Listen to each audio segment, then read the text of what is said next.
pagsasama at kanyang kapangyarihan na manungusaw sa epekto sa mga epekto ng kasama, katulad ng kahilan at kamatayan.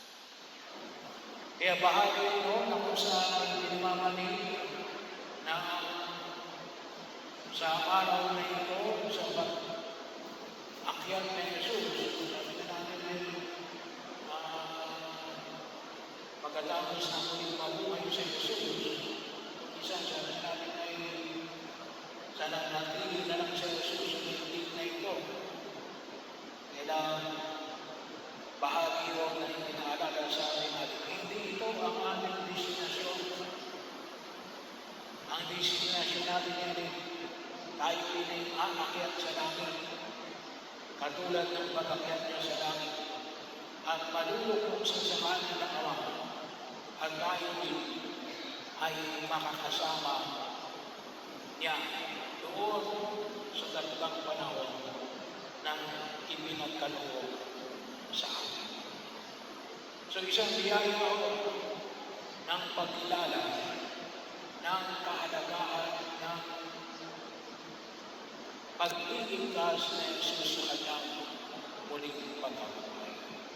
At sa Ebanghelyo at mga pagbasa na aming narinig ngayon sa araw na ito, ay tayo na niya narinig na umayo. May gagawin tayo.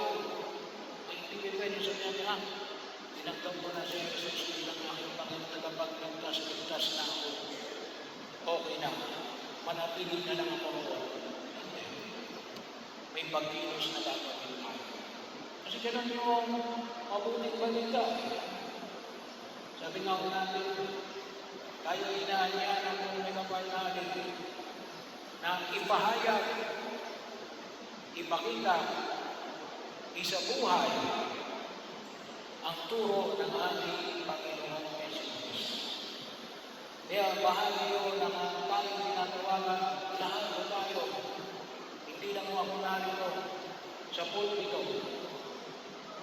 Sa bawat pinyata ay may tungkulin na ipahayag sa loob ng tahanan, lalo-lalo na ng mga magulang, sa loob ng paaralan, sa loob ng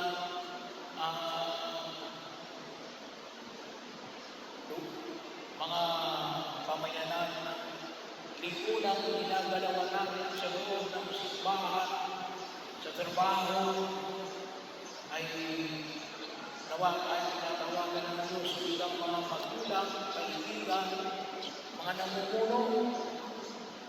Kaya nga palagi natin tinutulog, paano natin igig na maipapakita yung pagkilos ng Diyos kung tayo ay walang gagawin. Hindi maniniwala sa akin natin si Kristo ay muling nabuhay at umakyat sa langit. Kaya yung hamon natin gawin ninyong mga alagad ko ang lahat ng bansa. Kaya may magagawa tayo sa baba ng pamamaraan. Una ay sa pamagitan ng pakikinig ng salita ng Diyos. Bagaman sabihin natin ay pwede natin basahin.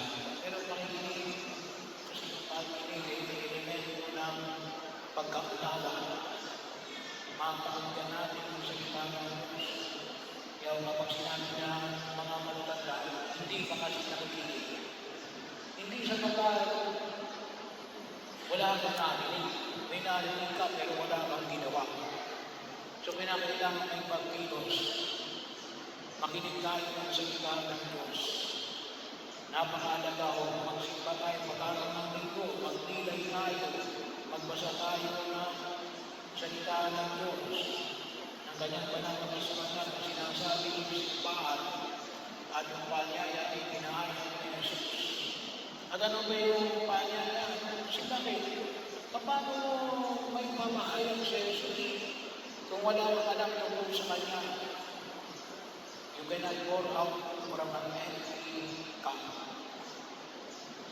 Ano yung ibibigay mo sa iba? Wala ka namang natanggap. Kaya napakahalaga ko yung patuloy ng pakikinig, pagninilay, pag-aaral.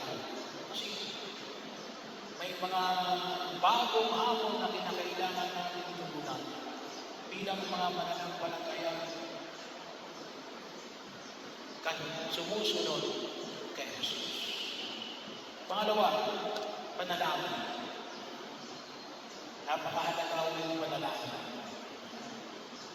Pagkat alam nyo, kalimutan sinasabi ko. Turuan ninyo yung inyong mga anak, mga bagang alam, mga magulang, lolo at lola. Kasi bakit? Ang lakas manalangin ng mga bata. Yan ay tinuturing na isa sa mga aba. At anong sabi sa banana ko sinapanalangin ng mga aba ay tumatapos hanggang langit hanggang hindi na makarating sa kanyang patutunguhan.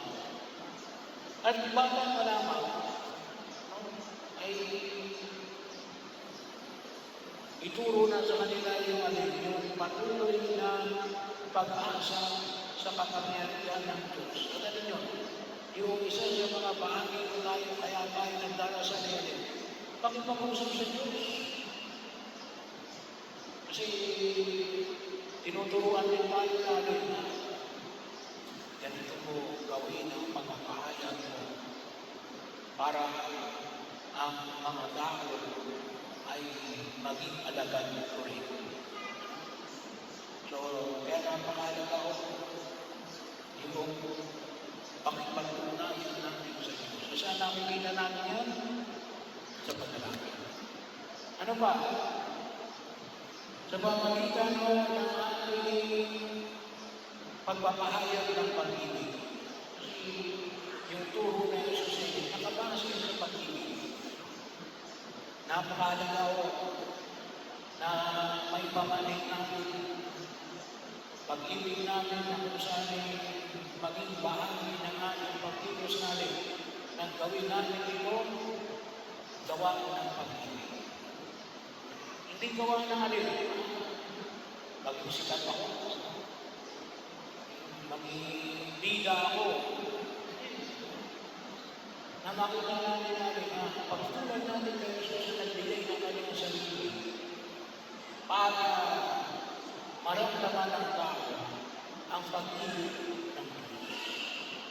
Kasi bakit ang mundong ito ay napupuno ng galit at pagkabuti. Ay bahagi ko kung talagang pinanggap natin si Jesus bilang Panginoon at talagang ligtas, dapat ang ibinabahagi natin ay pag-ibig. Pag-ibig lahat, kinakailangan natin na may kalakip na pag-ibig. Lahat ng pag-ibig, hindi pwede wala. Kasama na rin yung yung katotohanan. Kasi bahagi ito na tayo mangulay na mga pagtutoo kay Kristo. Ngayon, naghanap ang failures. Bahagi yun. Sabi na natin ngayon ay pandaigdigang araw ng komunikasyon. Ano ang communicate mo sa iba? Anong ipinapahayag mo sa iba? Katotohanan o kasinungalingan? Kapag ang daladala mo ay si Kristo, dapat ang ipinapahagi mo ay katotohanan. Kapag ikaw ay nakapagdala ng kasinungalingan, wala siya si Kristo. Kaya mag-ingat tayo. Mag-ingat tayo. Baka akala natin si Kristo ang dinadala natin. Pero yun pala yung sa pangalan ni Jesus, pero hindi kay Kristo. Kasi bakit? Ay tugod tayo ng sinungaling. Ano ba? Yung pagtitiis. Sa pagtitiis na pagiging tapat sa gitna ng kahirapan. Alam nyo, ngayong panahon na yun, ginagawang lisensya ang kahirapan. Ba't mo nagawa yan? Ba't ka nagnakaw? Wala na pa yung makakain. bahagi yun, hindi dapat maging tapat ka. Hindi lamang sapagkat ikaw ay mahirap, hindi lamang sapagkat ikaw ay mayaman, nasa maayos ka mang kalagayuan o sa mahirapan ka, maging tapat ka kay Kristo. Kasi yun ang ipinahayag na Jesus. Ay hindi. Kapag ang pinag-usapan natin ay kahirapan, ginagawa natin doon sa inyo para gumawa ng hindi ka tinutugod sa iba. Ang sinasabi ni Jesus yan gawin mo ang tama, madaliman at mahirap. Kasi yan ang simbolo ng krus na ipinaalala niya sa atin. At ano pa, panghuli, pagkamat marami pa, pero ito yung siya, mag-humingi ng tawad at magpatawad. Ang ating Diyos ay Diyos ng awa at pagpapatawad. Bahagi yun. Bakit nung napangalan ay pagpapatawad? Kasi ang anumang uri ng hidwaan, awat, gera, ay makita natin na hindi mo matatapos yan kapag walang kapatawaran. Kasi anong mangyari? A cycle of revenge. Gantian, ngipin sa ngipin. Hindi na mo matatapos yan. No? Bahagi yun. At kung isa nakakalungkot, ano yun? Yung pag-iiganti, kung isa hindi lang sa inyong dalawa. Kung isa sa lahi ninyo. At kung isa umaabot pa sa pinakaapo ninyo. Generational. Kita lang yan ang lolo yan, yung lolo ko. Eh bahagi yun. Pati yung mga nasa laylayan ay nadadamay. Bakit? Ay walang paghingi ng tawad at kapatawaran. Kaya napangalawa ko yun na kung saan ay makitawa natin. Matatapos lamang ang kaguluhan kapag nakita natin yung kahalagahan ng kapatawaran at paghingi ng tawad sa mundo. Bakit? Kasi yun yung pinatawad tayo sa gitna ng ating kahilangan ng kakulangan. At pinatawad niya sa atin ito sa pamagitan ng kanyang pagkapako, pagkamatay, at muling pagkamatay. So ito po, ang mga hamon ay pinapamanig ng buong may kapal. Kuminsan sinasabi natin na, kaya humihina ang ating pananampalataya. Gawa ng mga hindi naniniwala sa Diyos. O kundi kaya ay gawa ng ibang sekta. Yung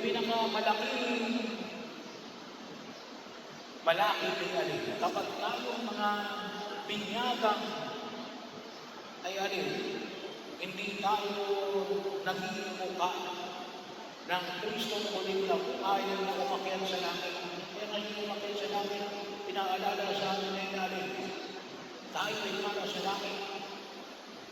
At nawa, kumilos tayo bilang mga tagalaki.